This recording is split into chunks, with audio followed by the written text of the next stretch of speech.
Hey, man, you ever had one of those moments where you're just brushing your teeth, staring into the bathroom mirror, and something about your own face catches you off guard?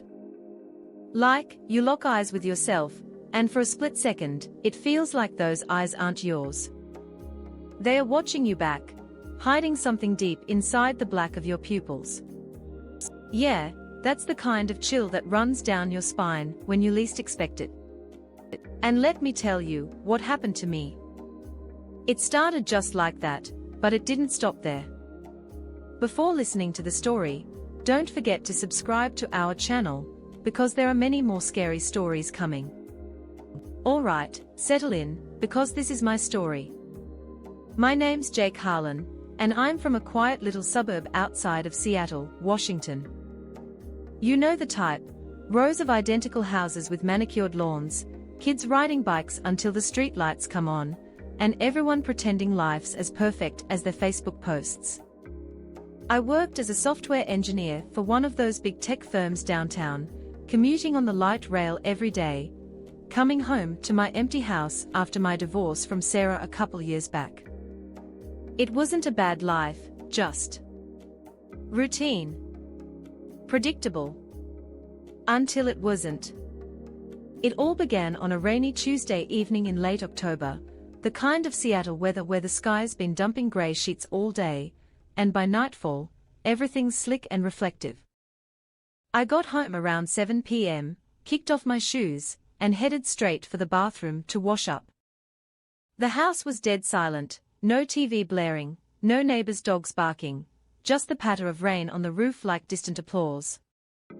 I flipped on the light, and there I was in the mirror, same old Jake, mid-30s, a bit of stubble, bags under the eyes from too many late nights debugging code. I leaned in to check a zit on my chin, and that's when I noticed it. In the reflection of my left eye, right there in the shiny curve of the cornea, something flickered. At first, I thought it was just a trick of the light, maybe a shadow from the overhead bulb, or a speck of dust floating in the air. But I blinked, rubbed my eyes, and looked again. There was a tiny shape, almost like a silhouette, distorted and small, but definitely there. It looked human. No, that couldn't be right. I chalked it up to fatigue, splashed some water on my face, and went to make dinner. But as I chopped onions in the kitchen, that image stuck with me, like a glitch in my brain's software. The next morning, I woke up to the alarm blaring at 6 a.m., feeling like I hadn't slept a wink. The house felt heavier somehow, the silence thicker, as if the walls were holding their breath. I shrugged it off, probably just the seasonal depression kicking in early. Work was the usual grind: meetings, code reviews, the hum of fluorescent lights and keyboards clacking. But during lunch, sitting alone in the break room, I caught my reflection in the window. Seattle's skyline blurred behind the glass, but my eyes. There it was again. That tiny figure in the reflection of my pupil, sharper this time. It seemed to move slightly when I shifted my head, like it was adjusting to stay hidden. I told myself it was nothing. Maybe I needed new glasses, or perhaps it was one of those floaters you get as you age, harmless little spots drifting in your vitreous humor. But deep down, a knot formed in my stomach, the kind that whispers, something's not right. That evening, driving home through the drizzle, I stopped at a drugstore in Bellevue and picked up some eye drops. The cashier, an older lady named Doris, her name tag said so, asked if I was okay. "You look a bit pale, hun," she said with that Pacific Northwest politeness. I muttered something about allergies and hurried out. Back home, the silence greeted me like an old friend who'd turned sour. I poured a glass of whiskey, Maker's Mark, my go-to, and sat in the living room, staring at the blank TV screen. My reflection stared back from the black glass, but I avoided looking too closely. Instead, I scrolled through my phone, checking emails, social media, anything to distract. Sarah had posted a photo with her new boyfriend, some guy named Chad who looked like he belonged in a Patagonia catalog. I felt a pang, but it was dull now, like an old bruise. Around 10 p.m., I headed to bed, but sleep wouldn't come. The rain had stopped, leaving the night unnaturally quiet. No cars passing, no wind rustling the trees outside my window. Just nothing. I tossed and turned, my mind replaying that flicker in my eye. Finally, I got up, padded to the bathroom in the dark, and flicked on the light. The bulb hummed faintly, casting harsh shadows on the tiles. I leaned close to the mirror, so close my breath fogged the glass. There it was. In both eyes now, reflected in the glossy surface of my corneas, a small, dark shape. It wasn't moving, but it had form, arms, legs, a head tilted slightly as if observing me. My heart rate picked up, a cold sweat breaking out on my forehead. I whispered to myself, this is crazy. It's just pareidolia, seeing patterns where there aren't any. I'd read about it online once, how the brain makes faces out of clouds or toast. But this felt different. Real. I squeezed the eye drops in, blinked hard, and looked again. The shape was still there, maybe even clearer. That night, I dreamed of shadows. Not the kind that dance on walls from a flickering candle, but living ones, slithering across the floor of my house, whispering words I couldn't quite make out. Words like watch or inside, mumbled in a voice that sounded eerily like my own, but distorted, echoey. I woke up gasping, the sheets tangled around me, the room pitch black. The clock said 3:17 a.m. I lay there, listening to the silence, waiting for what? A sound. A sign that I wasn't alone. The next day at work, I was a zombie. My boss, Karen, yeah, ironic name, pulled me aside after a meeting. Jake, you okay? You seem distracted. I forced a smile. Just didn't sleep well. Rain kept me up. She nodded sympathetically, but her eyes lingered a bit too long, like she could see something I couldn't. During my afternoon break, I ducked into the restroom and checked the mirror. The shape was there, unmistakable now. It seemed to shift when I moved, not like a reflection should, but with a slight delay, as if it was mimicking me imperfectly.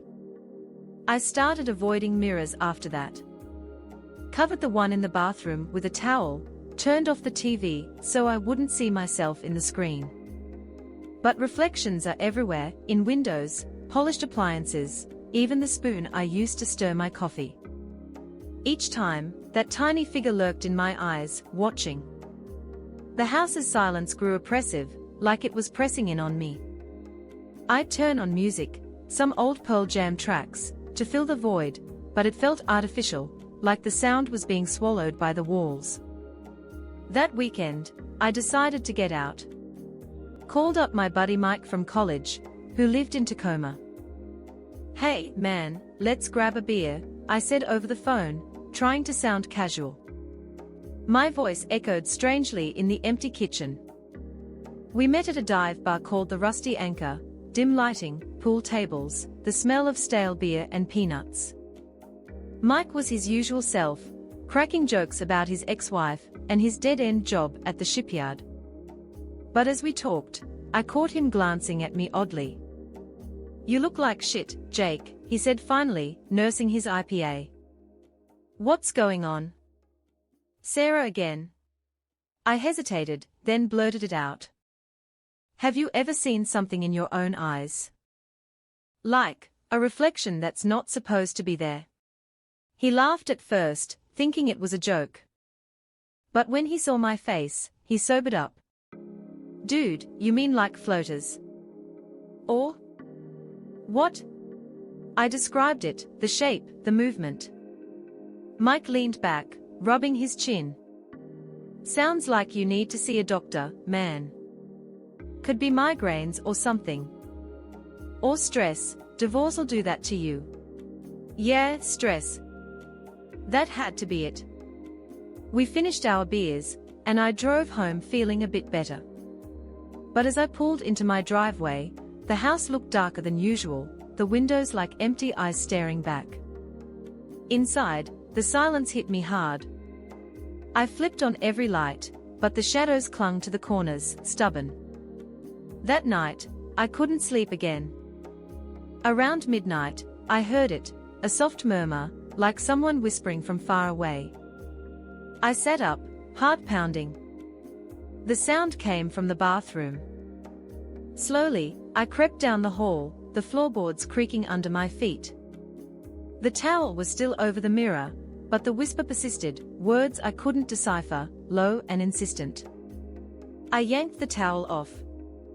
There, in the mirror, my face, pale, eyes wide. And in the reflection of my pupils, the figure was moving. Not just shifting, it was gesturing, tiny arms waving as if trying to signal me. I staggered back, tripping over the bath mat, and hit my head on the sink. Black spots danced in my vision, but when I looked again, the figure was still.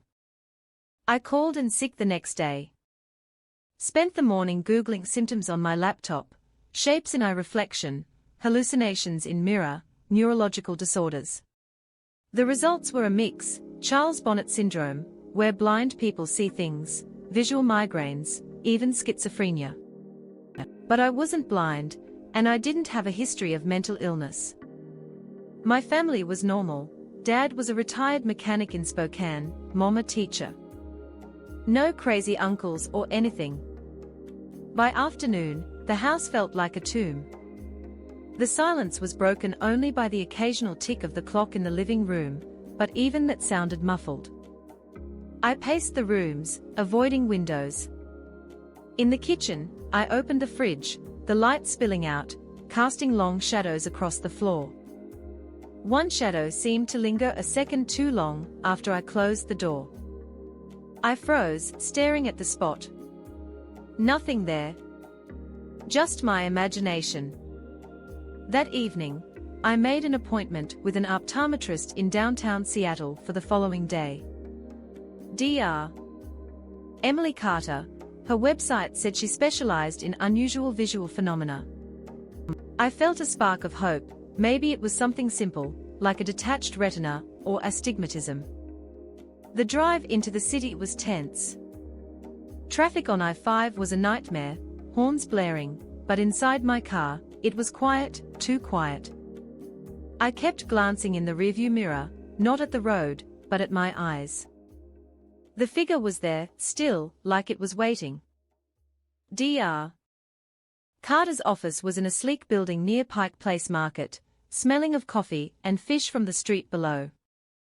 She was in her 40s, friendly, with a no-nonsense vibe. "So, tell me what's going on, Mr. Harlan," she said, shining a light into my eyes. I explained, as best I could without sounding nuts. The flicker, the shape, the movement. She nodded, professional, and ran a battery of tests, slit lamp exam, retinal scan, the works. As she peered into my left eye with her ophthalmoscope, her brow furrowed. She murmured. "That's interesting." "What?" I asked, my voice tight. "There's a small anomaly in the corneal reflection. Could be a keratic precipitate or something, but it's unusual. Let's do a few more tests." My heart raced. An anomaly, that sounded bad. She took photos of my eyes, magnified them on her computer screen. There, blown up huge, was my pupil, and in the reflection, the shape. Dr. Carter zoomed in. "See that? It looks like a microreflection, perhaps from a foreign body or scarring. Have you had any eye injuries recently?" "No," I said, staring at the screen. The shape looked more defined now, like a person standing in a room, arms at their sides. She prescribed some steroids and scheduled a follow-up. "In the meantime, try not to stress. The mind can play tricks when the eyes do." Easy for her to say. Driving home, the rain started again, wipers swishing rhythmically. But the silence in the car was deafening. I turned on the radio, static at first, then a talk show host droning about local politics. His voice sounded far away, like it was coming from inside my head. That night, the whispers returned. Louder this time, from the bedroom mirror I'd forgotten to cover. I lay in bed, listening. The words were clearer: look closer. See me. My own voice. No, it couldn't be. I bolted up, grabbed a blanket, and draped it over the mirror. The whispers stopped, but the silence that followed was worse, heavy with anticipation. The next few days blurred into a haze. I worked from home, avoiding video calls so no one would see my face, or rather, my eyes. The house's shadows seemed to grow, stretching across the walls even in daylight. I'd catch movement from the corner of my eye, turn, and find nothing.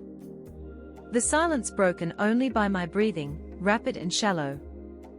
I started talking to myself, just to hear a voice. This is ridiculous, Jake. Get a grip. But the words echoed strangely, as if the house was mocking me. Mike called to check in. How's the eye thing? Worse, I admitted. Seeing a doc, but it's freaking me out. Come stay at my place for a bit, he offered. Get out of that empty house. I considered it, but something held me back. Like I needed to face this alone.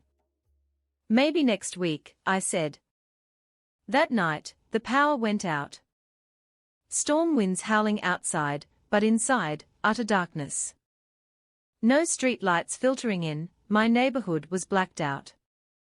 I fumbled for my phone, used the flashlight to navigate to the bathroom. The mirror was uncovered, the blanket having slipped off.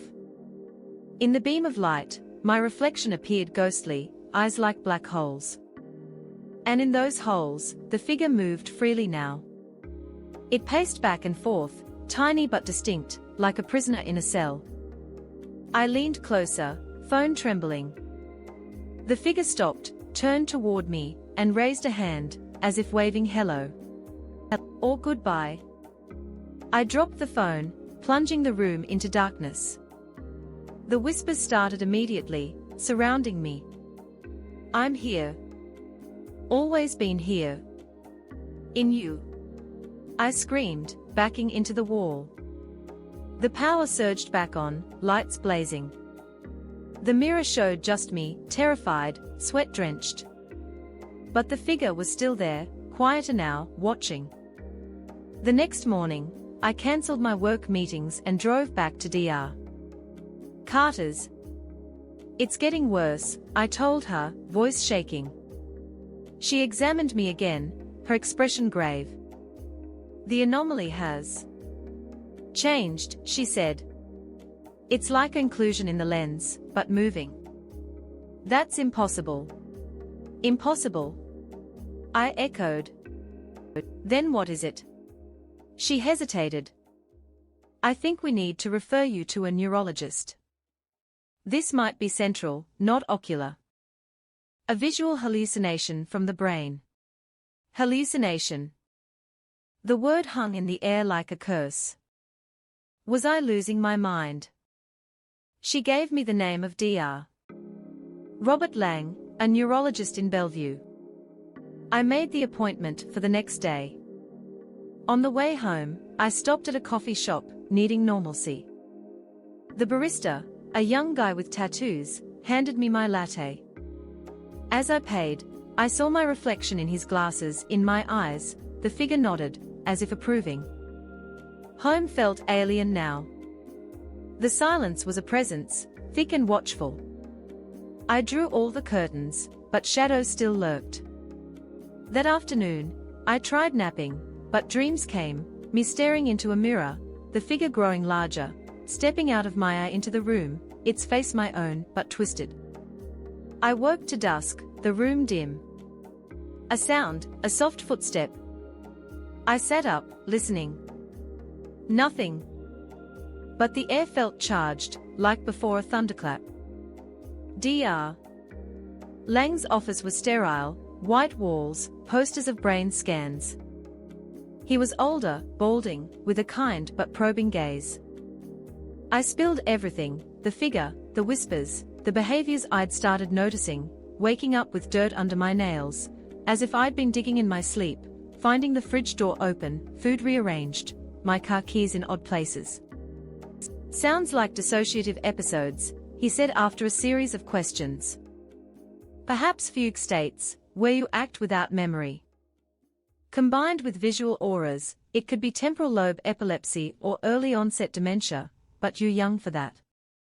Let's run an EEG and MRI. Tests. More tests. I left feeling numb. That night, the whispers evolved into full sentences. You can't ignore me forever, Jake. I'm part of you. I barricaded myself in the bedroom, mirror covered, lights on. But sleep came fitfully, and when I woke at 2 a.m., the blanket was off the mirror again. How? I hadn't moved it. In the reflection, the figure was closer, details emerging, same height as me, same build. Its face, blurred, but familiar. I smashed the mirror with a lamp. Glass shattered, cutting my hand. Blood dripped, but the whispers laughed, soft, mocking. The next day, bandaged, I got the MRI. Lying in the tube, the clanging like a hammer on my skull, I closed my eyes. But even there, in the darkness, I felt watched. Results came fast. Dr. Lang called. Jake, we found something. A lesion in your occipital lobe, but also an abnormality in the optic nerve. It's rare, but it looks like a parasitic cyst, perhaps from childhood. It could be causing these visuals and auditory hallucinations. A parasite? In my eye? Like a worm or something. Possibly toxoplasma or similar. It's inactive usually, but stress can trigger it. We'll need surgery to remove it. Surgery. Cutting into my eye. The thought made my skin crawl. But if it stopped this? I scheduled it for the following week at Harborview Medical Center in Seattle. In the meantime, he prescribed anti-anxiety meds. They dulled the edges, but the figure remained, now waving more urgently, as if warning me. The house's silence turned hostile. Shadows shifted when I wasn't looking, objects moved slightly, a book opened to a page I hadn't read, a chair pulled out. Was I doing it in blackouts?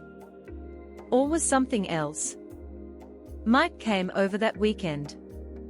Dude, this place gives me the creeps, he said, looking around. Too quiet. I showed him the broken mirror shards in the trash. I had an accident. He stayed for dinner, but as we ate, I caught him staring at my eyes. What? I snapped. Nothing, man. Just. Your pupils look dilated. After he left, I checked. They were normal. But in the reflection, in the microwave door, the figure shook its head, as if disagreeing. The night before surgery, the whispers peaked. Don't let them take me. I'm you. The real you. I took extra pills, passed out. Dreamed of the figure climbing out of my eye, growing to full size, standing over my bed. Surgery day. Checked in at 6 a.m., groggy. Dr. Carter was there with the team. We'll go in through the sclera, remove the cyst. You'll be under general. As they wheeled me in, the lights above blurred. In the reflective surgical lamp, I saw my eyes one last time. The figure was frantic, pounding on the glass of my pupil. Blackness. I woke in recovery, bandaged, head throbbing. Dr. Carter smiled. It went well. We got it, a small calcified mass, likely parasitic. Pathology will confirm. Relief washed over me. No more figure, no more whispers. But as they removed the bandages the next day, I looked in the handheld mirror. My eyes, clear, normal. No shape. That night, home, the house silent but peaceful. I slept deeply. Weeks passed. Work resumed, life normalized. No shadows, no sounds. Mike joked I was cured of my crazy. But one evening, brushing my teeth, I leaned in. Something flickered, not in my eye, but behind it. Deeper. The whispers returned, faint. You thought that was me. That was just the door. Now I'm free. I blinked, and in the reflection, my whole face shifted slightly, not matching my movements. The delay was back, but now it was me, the reflection, acting independent. The cyst wasn't the cause. It was the barrier. Removing it let it in. But what was it? My subconscious. A split self. No, worse. As I stared, the reflection smiled when I didn't. And in its eyes, my eyes, a new tiny figure appeared. It looked like me, trapped, waving desperately. The ghost wasn't in the reflection. It was me. The real Jake was the one trapped in the eyes, and whatever had been lurking had taken over the body. I, or it, turned away from the mirror, whispering to itself, finally free. And the silence. It's perfect now. Because no one's left to break it. Wait, did I just say that out loud? Hey, are you still listening?